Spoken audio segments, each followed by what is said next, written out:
جاتا ہے کہ سن 1500 عیسوی اور 1600 عیسوی کے درمیان جب یوسفزئی قبیلہ نے سوات پر حملہ کر کے قبضہ جما لیا تو اسی دوران پلبانڈئی کے مقام پر یہ مسجد تعمیر کی گئی۔ مختلف ادوار میں اس مسجد کی توسیع کا کام جاری رہا۔ پلبانڈئی کے مقام پر واقع اس قدیم مسجد کی مصدقہ تاریخ 315 سال پیچھے تک جاتی ہیں۔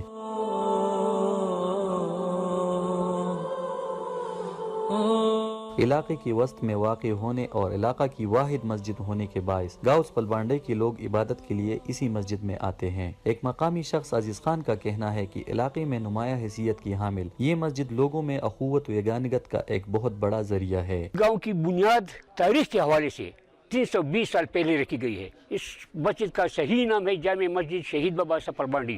اس کی وجہ تسمیہ یہ ہے کہ شہید بابا ہماری جد امجد تھے، شاید اس کی بنیاد انہوں نے رکھی ہوگی، اس لیے اس کو کہتے ہیں جامع مسجد شہید بابا سفر بانڈی۔ مسجد کی خاص بات پرانا پنی تعمیر ہے جو سوات کے علاوہ کسی اور علاقے میں نہیں ہے۔ یہ مسجد 315 سال قبل اخند درویزہ بابا کے دور میں تعمیر کی گئی تھی۔ ابتدا میں یہ مسجد صرف ایک کمرے پر مشتمل ہوتی تھی جسے بعد ازاں مختلف ادوار میں وسعت دی جاتی رہی۔ اس تاریخی مسجد کی تعمیر میں پتھر، گارے اور مختلف اقسام کی نادر لکڑی کا استعمال کیا گیا ہے۔ لکڑی پر کندکاری کا کام نہایت مہارت اور عمدہ طریقے سے کیا گیا ہے۔ مسجد کے ستونوں، دروازوں اور محراب کو سوات کی روایتی نقش و نگار سے سجایا گیا ہے جو یہاں کی تاریخی اور تہذیبی ورثہ کی عکاس ہے۔ اس گاؤں میں صرف ایک مسجد ہے، بڑا مسجد ہے، اور ہمارے سب بزرگ جو ہے ادھر میں اکٹھا ہوتے ہیں، اور جب بھی ہمارا کوئی بات آتا ہے تو ہم ادھر اکٹھے بیٹھ کے اپنے بات ادھر ہی کرتے ہیں اور ادھر سے اپنا کام شروع کرتے ہیں۔